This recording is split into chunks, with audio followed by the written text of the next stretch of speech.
Bayangkan, kampanye yang saya buat dengan cara membuat film horor.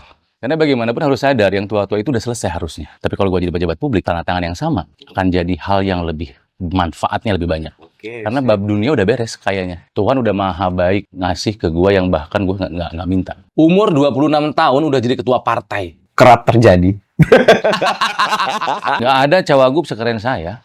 Cawagup skena. Welcome back to The Point dengan saya, Buzzer, ditemani oleh calon wakil gubernur dari Jawa Barat, dari PDIP, Kang Ronald Supraja. Surapraja. Surapraja, mohon maaf Kang Ronald. Kamu kalau saya lihat kayak W.R. Supratman ya. Waduh, Tinggal bawa biola kamu. ya sebenarnya kayaknya semua orang bilang kayak gitu sih. Kayaknya saya pasaran sekali Kang Ronald, mohon maaf. Nggak usah minta maaf. Oke. Minta maaf. So anyways, kita to the point aja nih Kang Yes, Ronald. come on, Karena let's go. kita tahu dunia politik itu kadang suka sat-set-set. Harus. Jadi kita harus itu, jadi kita langsung to the point aja. Ya. Pertanyaan pertama Kang Ronald. Kang Ronald ini kan terkenal di dunia kreatif kan, Kang Ronald. Kenapa Kang Ronald itu memutuskan untuk terjun ke dunia politik? Oke. Semuanya di-guide sama Allah.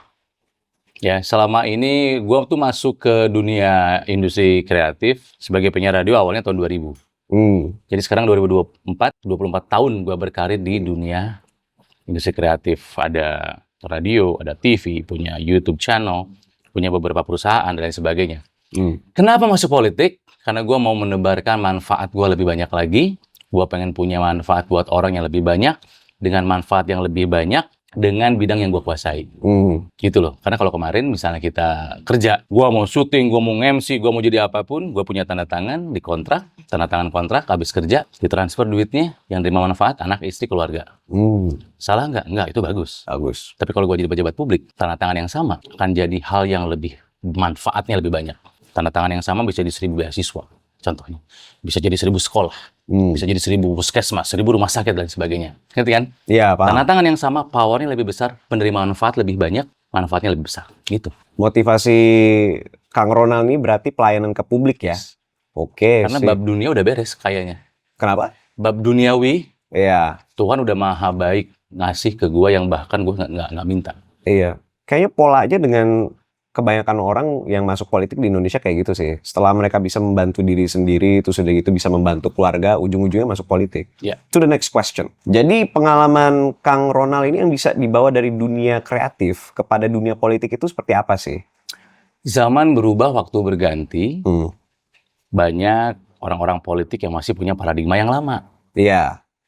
Ya, dengan konsep-konsep yang kayaknya udah terbilang obsolete zaman sekarang. Gitu. Obsolete. Ya, sementara gue datang di generasi yang lebih muda, yang harusnya bisa memberikan penyegaran kepada dunia, dalam hal ini politik gitu loh. Dengan usia yang lebih muda, pola pikir yang lebih muda, paradigma yang lebih baru, lebih dekat dengan anak-anak milenial, Gen Z yang kelak akan menjadi penguasa zaman. Kayaknya gue bisa menjadi penjembatan dari generasi yang lebih tua, dari baby boomers, gue kan Gen X nih ya. Iya. Ke Kelihatan. ke generasi yang lebih muda gitu. Iya. Karena bagaimanapun harus sadar, yang tua-tua itu udah selesai harusnya. Udah. Estafetnya kasihin dong. Gitu loh. Nah, gue tuh masuk ingin menjadi bagian transisi generasi. Terus visi Kang Ronald ini untuk Jawa Barat apa? Visi, gue sih bicara soal visi yang memang resmi dibawa sama pasangan kami. Ya, JJ dan Ronald itu adalah membangun Jawa Barat yang adil, makmur, lestari, dan berkeadaban. Dengan slogan Jabar untuk semua. Gua kira nggak perlu penjelasan yang terlalu panjang, jelas slogan Jabar untuk semua. I see. Ya tanpa memandang siapa dia, latar belakang etnisnya apa, agamanya apa, pendidikannya apa, laki, perempuan, tua, muda. Selama KTP Jawa Barat, kami akan perjuangkan haknya. Jadi slogan Jawa Barat untuk semua ini implikasinya itu kepada lebih banyak partisipasi masyarakat ya? Oh, memang. Masyarakat memang harus dilibatkan. Tidak mungkin ada sebuah kebijakan yang terlaksana, tidak mungkin ada sebuah solusi atas sebuah masalah jika masyarakat nggak ikut terlibat. Sebaik-baiknya kebijakan, sebesar-besarnya anggaran, masyarakat nggak terlibat, nggak akan jalan. Terus udah gitu, Kang Ronald, salah satu rencana tangible-nya agar masyarakat itu terlibat dalam keputusan dalam pemerintah itu seperti apa? Oke, ada 3 hal yang menjadi fokus saya dan Pak JJ itu, yaitu pendidikan, kesehatan, dan infrastruktur. objek dari pemerintahan kan rakyat. Yang harus aktif ya rakyat. Kami di pemerintahan, eksekutif dan legislatif akan kerjasama untuk kebijakan dan juga anggaran. Kan yang ngejalanin nanti mereka sebetulnya. Yang menikmati manfaat juga rakyat sebetulnya. Kalau rakyat nggak terlibat, ya nggak bisa dong. Nah, saya turun karena saya segmentasinya lebih ke anak muda. Yang saya turun pertama kali dibawa ke tiap kota yang saya datangi, nggak ujuk-ujuk ngasih visi misi dan program, berat. Anak zaman sekarang langsung ngomong apa sih lu? Ya nggak? Iya. Anak zaman sekarang udah bla bla bla ngomong apa sih, main HP gitu. Gue tahu karena anak gue pun seperti itu. Iya. DNY juga gitu loh. Jadi setiap gue datang ke daerah, yang gue ajarkan adalah jangan menjadi orang yang apolitik. Jadi yang gue share dulu adalah pendidikan politiknya dulu. Kenapa kita tidak boleh apolitik? Karena setiap keputusan yang ada di negara ini adalah hasil keputusan politik. Beras yang kita nanak jadi nasi itulah keputusan politik. Kita bisa bebas ngomong seperti ini adalah keputusan politik. Iya. Uang sekolah adalah keputusan politik. Baju yang kamu pakai adalah keputusan politik. Iya, memang ini sangat politik sekali. Jadi anak-anak muda ini nggak boleh, kalian tuh nggak boleh cuek, nggak boleh nggak mau tahu. Kalaupun mau terjun di politik praktis itu adalah pilihan. Tapi setidaknya ikuti berita atau isu politik sehingga kalian nggak buta dan tidak hanya akan menjadi objek yang dimanfaatkan selama 5 tahunan oleh pemilihan-pemilihan itulah. Seperti yang saya sering bilang ke orang, politik itu tuh kayak kungfu. Gimana tuh? Ada di mana-mana. Oh, kungfu? Iya kan, kungfu lives inside of us. Oh, gitu. Iya. Dan politik itu juga lives inside of us juga. Apapun yang kita lakukan, kita minta izin untuk diem-diem jalan sama pacar ke orang tua gitu, backstreet, itu juga termasuk proses politik. Wah, negosiasi. Negosiasi, manuver kan. Tapi kan Kang Ronald ini mengatakan tentang ini kan, anak muda itu jangan apolitis kan. Sementara anak muda itu kebanyakan dari mereka selalu melihat gadget, selalu seperti ini anak muda ini kena semuanya punya ADHD. Attention disorder. Iya, attention deficit disorder. Iya. Nah, cara untuk Kang Ronald itu untuk mengkomunikasikan visi dan misi objektif Kang Ronald di Jawa Barat itu kepada anak muda itu seperti apa? Gunakan cara yang mereka suka. Seperti? Mereka sukanya apa? Sosial media? Ya. Pakai sosial media. Mereka sukanya nonton YouTube, sebarkan ide-ide visi misi kita lewat YouTube. Mereka suka nonton TikTok, bikin pakai TikTok. Suka lihat dari Instagram, lihat di Instagram. Dengan cara-cara yang lebih ngepop, yang lebih culture.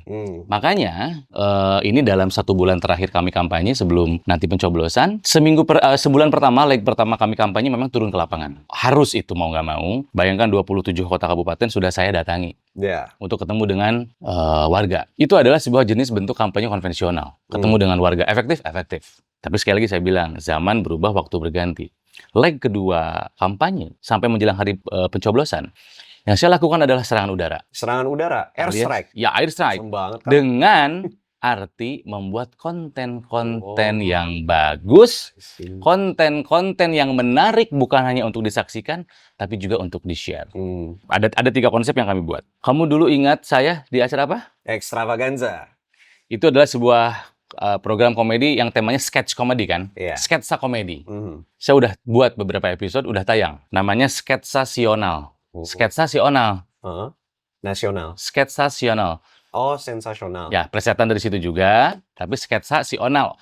Karena orang banyak manggil saya Kang Onal gitu kan ya. Kang Onal. Jadi saya membuat sketsa-sketsa pendek durasi maksimal 3 menit yang isinya tentang isu-isu politik, kadang nyindir, kadang nyubit gitu kan ya. Tapi di situ pesannya ada dan kampanyenya ada.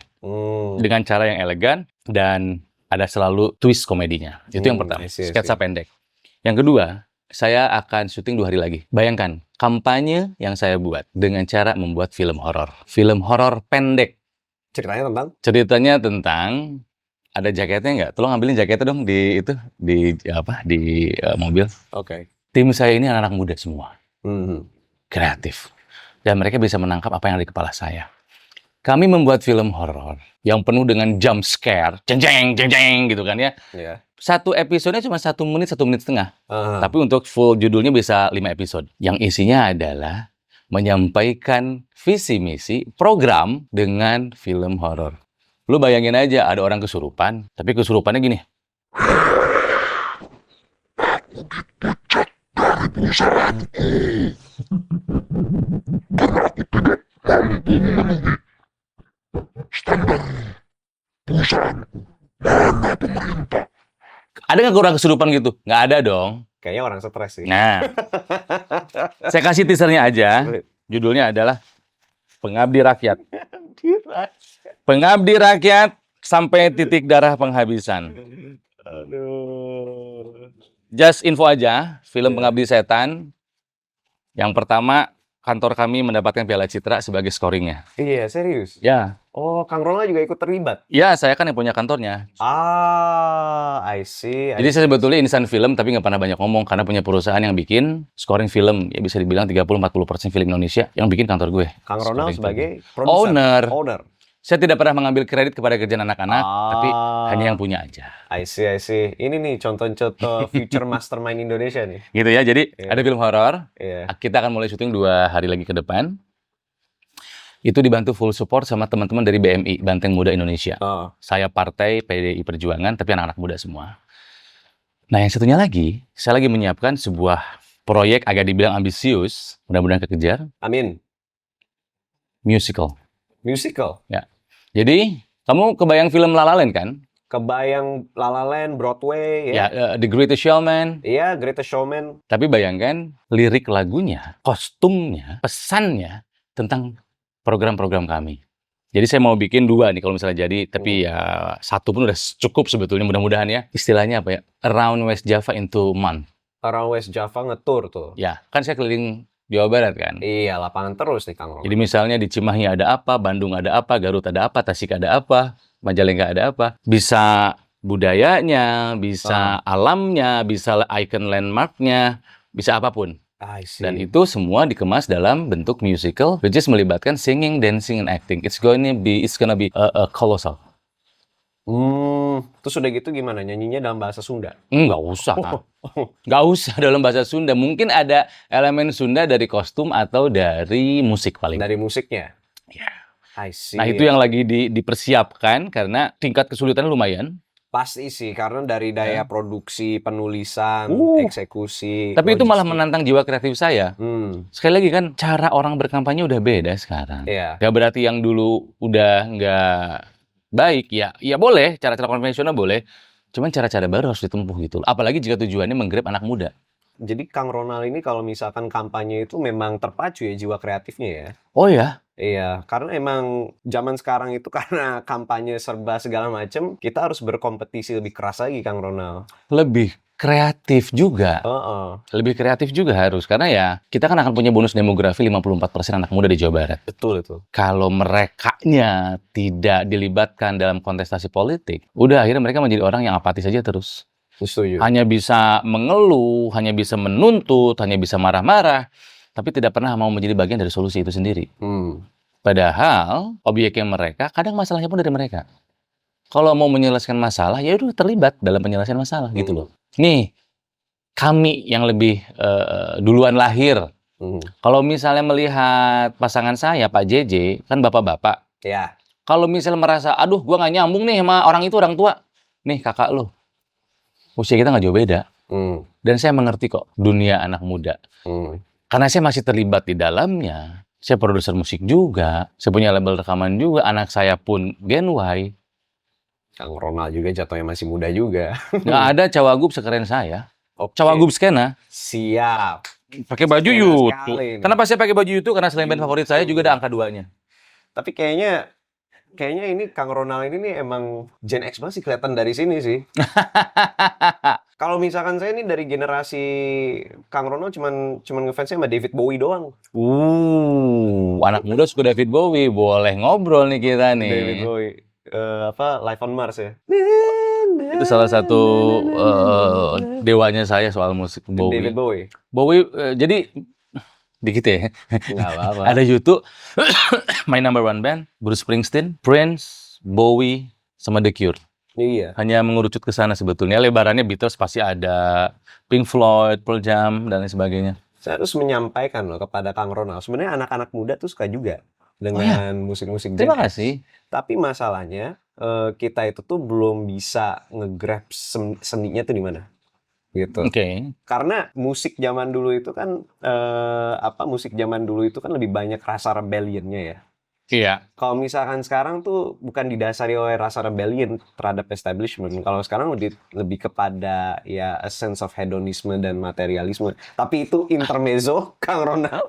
Sorry banget. Bisa satu episode sendiri kalau ngomongin Iya, musik. Gua bisa layanin satu tuh. episode sendiri. Kita lanjut lagi nih ke Oke. next pertanyaan nih. Kang Ronald barusan sharing tentang rintangan-rintangan di dalam komunikasi di dalam lapangan. Nah, itu ngebuka pertanyaan baru lagi. Kang Ronald ini sering keliling ke lapangan kan? Ya. Yang paling susah rintangannya itu apa, Kang Ronald? Mengeluhkan sebuah permasalahan. Iya. Dan banyak yang mengeluhkan yang kemarin-kemarin datang tuh hanya janji. Yang kemarin juga janji, nggak pernah terpenuhi katanya. Bagaimana saya bisa percaya Bapak? Dalam artian begitu.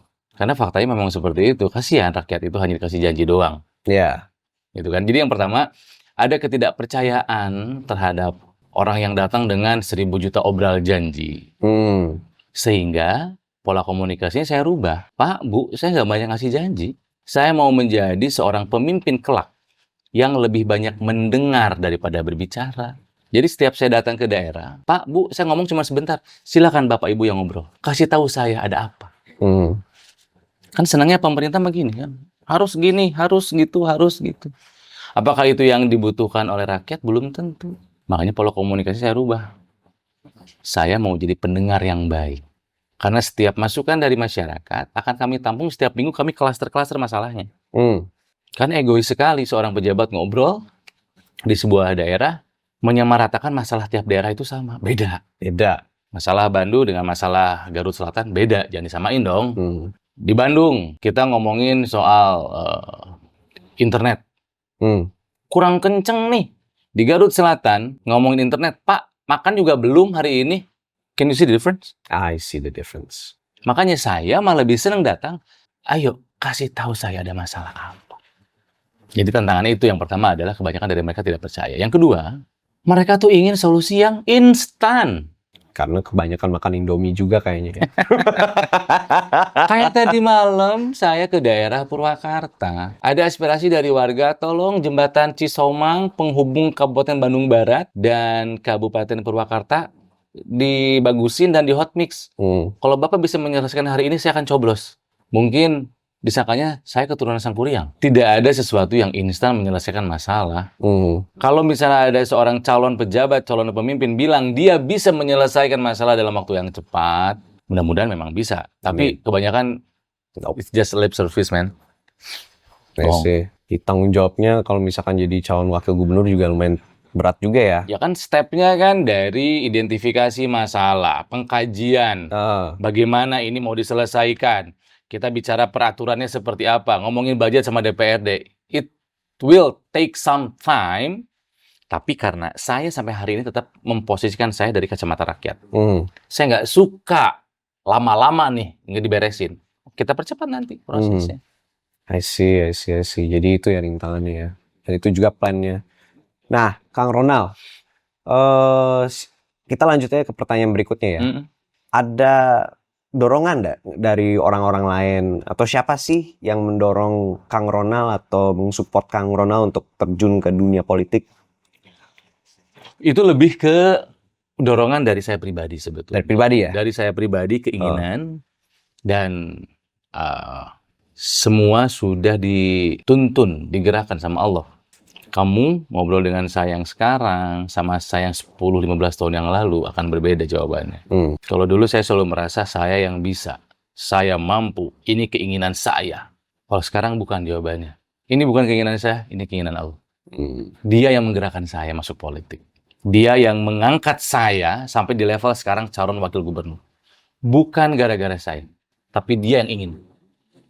Ya. Nanti difference yang ya, kalau dulu tuh selalu bicara aku. Kalau sekarang for the past 7 years, jawaban seperti ini gue selalu akan bilang dia. Gitu loh. Karena ini seperti jawaban dari pertanyaan-pertanyaan dari keinginan-keinginan yang dari dulu memang gue ingin tapi nggak tahu caranya. Dari dulu gue pengen masuk politik, Buzzer, tapi gue nggak tahu caranya. Dan akhirnya kesampaian. Itu pun bukan gue yang minta, dia yang ingin. Jadi bayangkan waktu itu tahun lalu ketika ada pemilu legislatif, gue tuh bilang gini, ya Allah, saya pengen masuk politik nih, pengen punya manfaat buat orang lain. Tapi gimana caranya ya? Kan katanya politik itu kotor, politik itu kejam, politik jahat. Gimana caranya ya? Waktu itu saya sholat duha, jam 9. 2 jam setelah saya sholat, setelah ngobrol sama dia gitu, 2 jam kemudian ada telepon. Iya. Dari Partai PD Perjuangan.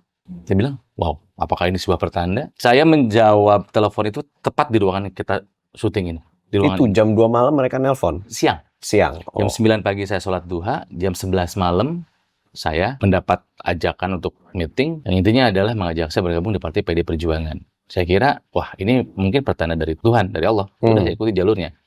Lain cerita dengan yang calon wakil gubernur. Itu beda kasus. Itu mah setahun yang lalu, waktu legislatif. Cuman waktu itu memang karena dianggap newbie, saya kan masih nggak ngerti dunia politik praktis. Tiba-tiba dicemplungin kontestasi untuk level DPR RI. Berat juga sih itu. Berat secara biaya, berat secara luas daerahnya, berat secara aku nggak ngerti strategi yang benar seperti apa, nggak punya tim dan sebagainya. Jadi gagal, tapi gue dapat pelajaran banyak. Yang mungkin kegagalan saat itu untuk melatih saya di titik ini. Always learn from your mistakes. Ya. Dari tadi kita berbicara tentang calon wakil gubernur kan. Sekarang kalau misalkan Kang Ronald sudah menjadi wakil gubernur, nah nanti nih gaya memerintah Kang Ronald seperti apa nih? Play style-nya seperti apa? Apakah akan menjadi lebih midfielder atau lebih striker atau lebih goalkeeper? Saya akan berbagi tugas dengan Pak JJ. Oke. Calon gubernur saya itu adalah seorang birokrat sejati. Dia Bupati Pangandaran 2 periode, masih menjabat lagi cuti. Ketua DPRD pernah, wakil bupati pernah, anggota, lengkap lah. Sementara saya dari sisi yang lain dari yang dia lakukan. Saya kira ini adalah sebuah duet yang mewakili demografi warga Jawa Barat. Jadi kalau misalnya kita lihat, personifikasinya adalah bapak dan anak, guru dan murid, tua dan muda. Ngerti nggak? Iya. Yang lebih tua-tua, yang lebih senior, mungkin akan terwakili oleh Pak JJ. Iya. Hai, tapi anak muda, kalian boleh merasa terwakili oleh gue. Oke. Karena turun ke lapangan pun gue tidak menjadi bapak-bapak pejabat yang pakai safari, gue turun ke lapangan pakai baju band setiap hari. Kayak gitu. Kayak gini. Dan gue gaya pejabat yang begitu gue nggak terlalu suka sebetulnya. Yang kaku, penuh dengan birokrat dan lain sebagainya. Jadi dari dulu pun gue tidak pernah merasa sebagai seorang elitis. Gue orang yang sangat egaliter. Semua duduk di bawah.